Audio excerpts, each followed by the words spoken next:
Okay, chapter 21, epigraph.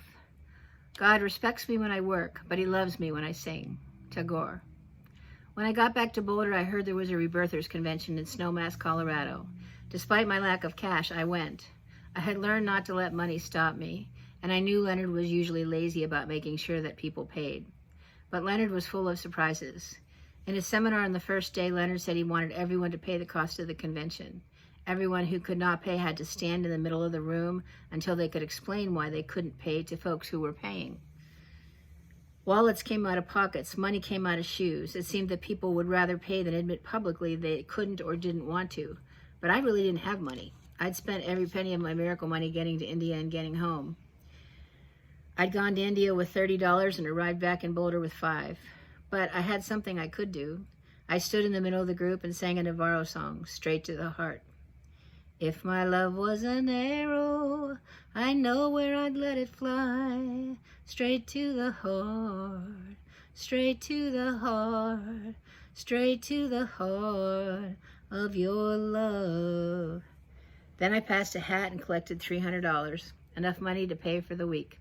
Leonard grinned from ear to ear, complimenting me on my prosperity consciousness. Here was the truth I'd been reluctant to confront. I wanted to sing. Two of the members of Navarro, Mark Hallman and my friend Rob Galloway, had formed their own band. They were playing in an Aspen club near the convention site. When I walked into the club, Rob looked down from the stage and gave me a loving, welcoming smile. Rob and I had talked about how much I loved to sing in high school and about my fledgling teeny bopper band. On a break between songs, he leaned over and whispered in Mark's ear. Mark smiled, leaned into the microphone and said, "Tish, would you come up and help us with this next song?"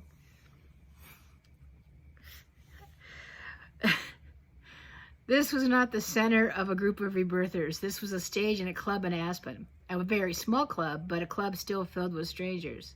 There were musicians who played with Carole King. These were musicians that had played with Carole King. My knees were shaking, but I went to the stage. The song was entitled, "I'm Looking for a Miracle." I sang that line 3 times in every chorus. Mark and Rob sang with me. At the end, the band took a break and we all walked off the stage. Rob embraced me in a warm hug. He laughed and said, "Your whole body is shaking." He was right. It felt great. We sat at the bar. I told him some of the India stories, and I told him the story about singing straight to the heart. He smiled and said I should definitely do more singing if I could generate that kind of response. I asked him if he and Mark would come to the convention and play while I sang 3 songs. They were both very supportive and totally into the spirit of the project. With such strong musicians behind me, my courage grew. The next day, during a meeting for the whole rebirthing community, Rob, Mark, and a few other musicians played while I sang.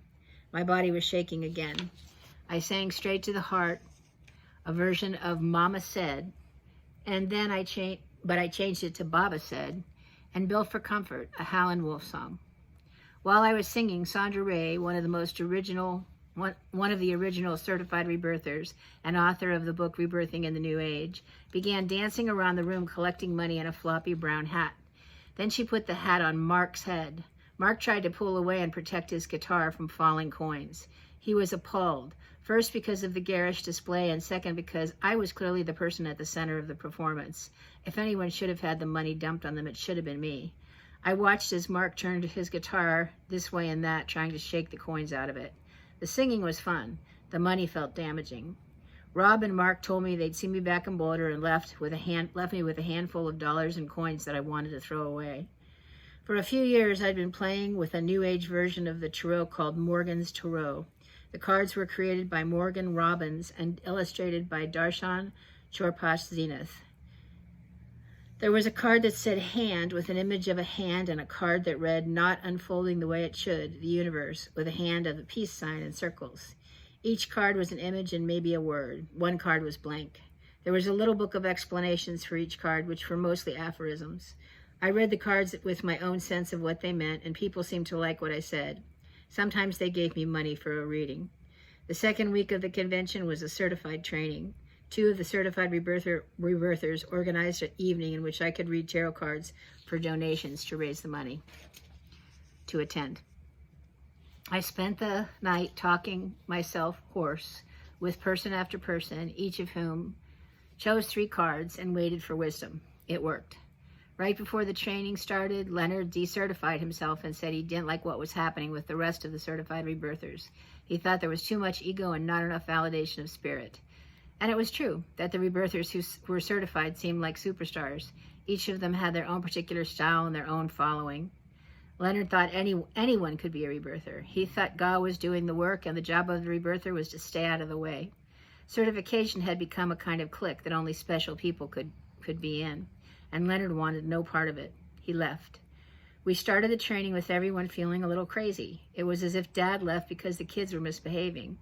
Now I was ambivalent about certification. I considered leaving, but I was having fun. I decided to stay and see what happened. There was an afternoon in which we were to spend time with each of the certified rebirthers and tell them if we had anything going on with them. They were all to gather around the hotel pool waiting to be confronted. That is, if there was anyone bold enough to confront the superstars. I had nice conversations with most of them. I really loved and admired most of them. And then it was time for me to clear with Sandra Ray.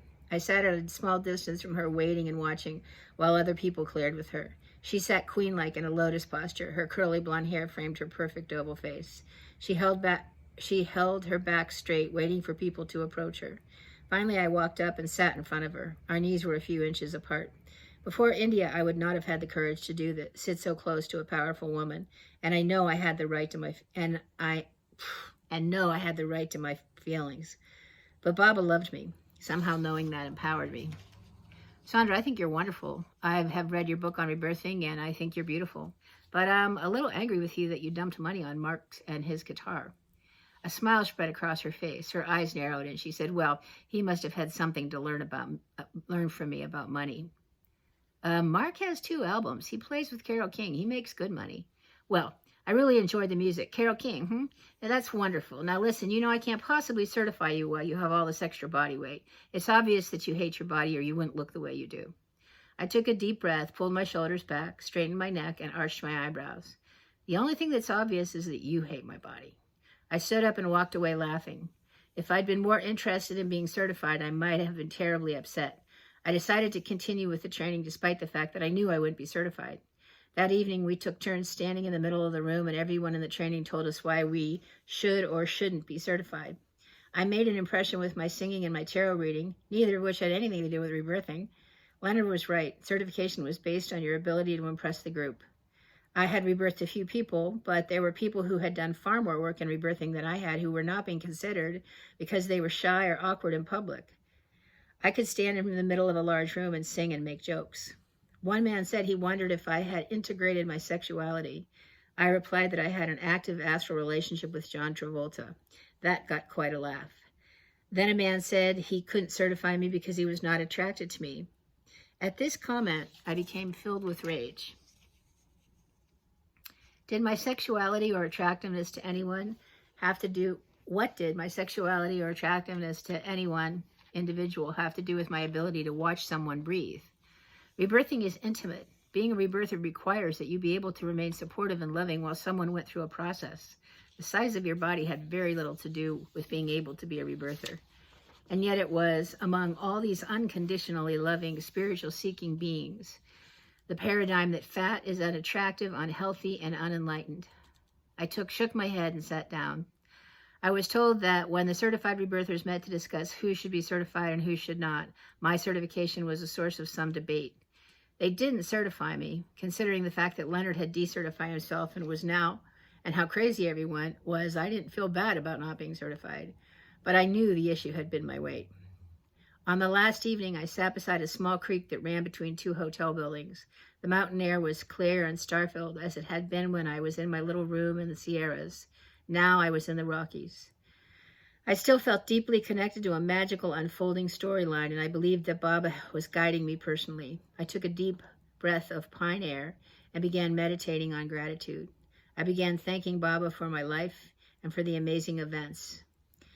In prayer, I told Baba that I could trust him to be a matchmaker. I finally could trust him to be a matchmaker. I heard a whistle. I looked up and saw Bill Chappelle standing on a small bridge that crossed the creek. Bill had a certain look that always makes my heart ache with longing. He would sort of purse his lips, lower his eyes, and then raise them again, and then smile. The look was boyish and seductive and poignant. He seemed to be saying a million things.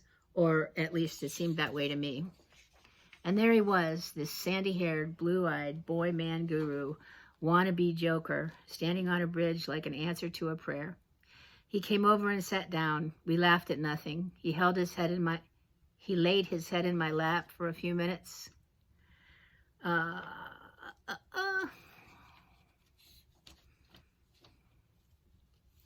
felt my whole body vibrate, but I also felt a deep calm. Everything was as it should be in that moment. Then he got up, kissed my head, and went to a party with other certified rebirthers. And I went back to Boulder. I wanted to be a professional rebirther, but I wasn't comfortable convincing people that they should pay me to watch them breathe. I read tarot cards for money, babysat, and thanks to all my waitress friends, I ate for free at Dot's Diner. I lived in a garage. It was an insulated poverty. Tom Sayers, a local musician, and his wife Cornelia asked me to move in with them and be their live-in babysitter. I had a bedroom in the basement. It was certainly warmer than the garage.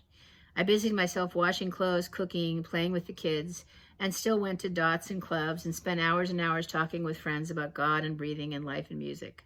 I was in a state of hypervigilance. I was always looking for the clues. And what did God want me to do next? But God was quiet. The new manager at Dots was a woman who I had hired and trained. One of the waitresses who worked quit. I asked if I could have the job. The money that the waitress made was so much better than the money I might have made in the kitchen. But I was fat. I didn't really think she'd let me work as a waitress. I was wrong. Soon I was taking orders to the kitchen and letting someone else do the cooking. I made enough to move to a little room in a rooming house. The room was the six-sided tower of an old Victorian. There was a sink and a single bed. There was a tiny porch outside of the window, big enough for two people to sit cross-legged and very close together. There was a kitchen to share with other people who roomed in the house. I usually ate at the diner, so I didn't really need the kitchen. It was just the right size. I spent my evenings in local clubs, listening to my friends play music. Mark called me to the stage to sing I'm Looking for a Miracle whenever I went to his gigs. And every time I was on stage, I knew that I wanted to have my own band. One morning at Dots, James Tuttle, who was the sound engineer for Mark's band, told me that he was making a poster for a gig. He found the print type called Fat Shadow. He wanted Mark to call the band, or at least the rhythm section, Fat Shadow. The minute I heard it, I wanted it for the name of my band. James had also given me a tape of a song called Fat Love. It was written and performed by a band out of L.A. called the Big Waku. Now I had a trademark song and a name for my band. A nascent MTV was running Madonna's first videos. I imagined a video for Fat Love filmed at Dots. I was a waitress. A guy comes in and falls in love with me when I bring him his breakfast. It was all coming together in my mind. Tom Sayers offered to help me put together a small band if I could get a gig. It was a kind of catch-22. No gig, no band, no band, no gig. I asked another local band, Fat Chance. Maybe this is the really last chance. No. I asked another local band, Fat Chance, if they would play a small club in the mountains, if I would promote the gig. They had a following in town, so I knew people would show up to see them. They agreed. I called the gig 2 Tons of Fun. I made posters and tickets and talked to everyone I knew, and I knew everyone who ate at Dots. The day before the gig, one of the members of Fat Chance called from the road and said they wouldn't play unless I guaranteed them a certain amount of money. No gig, no money, no money, no gig. I hadn't sold enough tickets to cover what they wanted. When I told Tom that there wasn't going to be a gig, he committed to the financial guarantee. I think it pissed him off that Fat Chance would mess things up when I worked so hard. On an autumn day in the mountains of Colorado in a converted barn, I sang with my band, the Fat Shadow Band, for the first time. I wore a camisole and a kimono, purple drawstring pants, and bare feet. I sang all the songs I'd sung at the Rebirthers Convention and Fat Love, a song from Boz Scaggs' album, 5 songs sung to a small crowd. But God was speaking to me again. This was what I wanted to do, and I was good at it. I didn't have the best voice in the world, but I had a nice voice, and I loved being on stage so much. People call it presence, but I think it's just about loving it, and I loved it.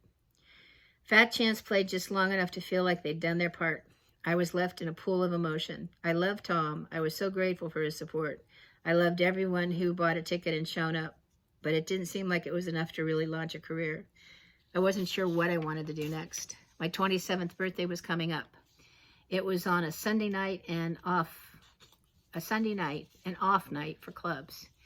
I thought if I could book one at the clubs, I could get the people to turn out for the birthday.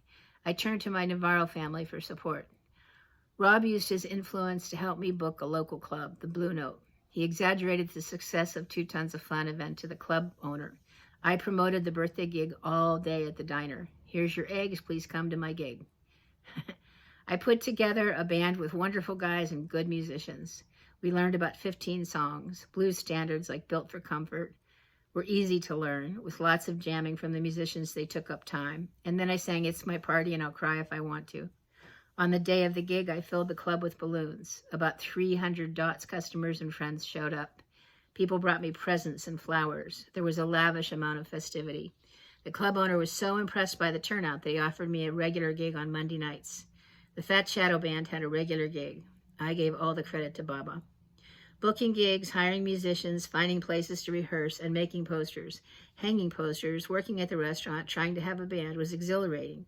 I wanted to be the exception to the rule. I wanted to fly in the face of what everyone said it couldn't happen. I wanted to be fat and happy. After all, I was in charge of all the fat people in the world. In promo pictures, I wore a shirt that said massive. In interviews, I philosophized about size acceptance, and on stage, I made body jokes. Being fat was just part of who I was, like Madonna's belly button or Jimmy Durante's nose.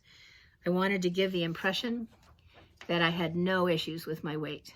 I hopped around the stage, my belly shaking. My posters were filled with phrases like, how much can you handle, or throw your weight around. In public, I was shameless. In private, I worried about the jokes I was sure were being told behind my back. At best, I was ambivalent about my body. Since my body was perceived as problematic and my wit and wisdom perceived as endearing, I focused on developing my brain and my spirit.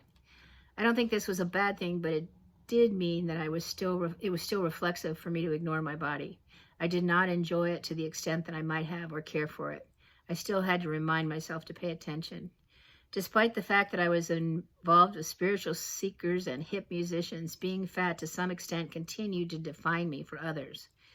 I was then and am now very fortunate to have many loving friends, but too often, usually late at night, deep in some conversation about our lives, often smoking cigarettes, drinking, and doing drugs, friends told me they loved me but exactly as I was, but they worried about my health, or that they thought I'd be luckier in love if I would only lose weight. I thought they might be right, but I hope they were wrong.